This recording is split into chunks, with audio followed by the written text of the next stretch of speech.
আসসালামু আলাইকুম। এগ্রো লিমিটেডে আপনাদের সবাইকে স্বাগতম। আগের বার এই শীতকাল চলা অবস্থায় আমরা শীতকালের মধ্যকালীন সময়ে আমাদের এই কেঁচো কম্পোস্ট বা ভার্মিং কম্পোস্টের কাজটা শুরু করছিলাম।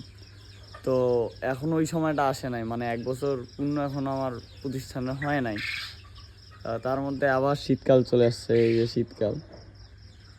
এই হচ্ছে যে এখন শীতকালে মুরগি বা অন্যান্য যে প্রাণী জিনিসগুলা, এই জিনিসগুলো পালন করা একটু টাফ। কারণ হচ্ছে যে ঠান্ডা লাগে, অনেক সময় আমাদের ঠান্ডার কারণে অনেক সমস্যা হয়, আর যারা নতুন তাদের কাছে বিশেষ করে আরও বেশি সমস্যা হয়।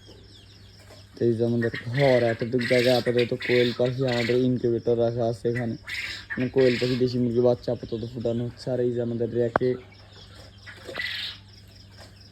50টার মতো দেশি মুরগি আপাতত আছে। হয়তো বা আমাদের আজকে বা কালকের ভিতর কিছু মিশরীয় ফার্মি মুরগির বাচ্চা বের হবে।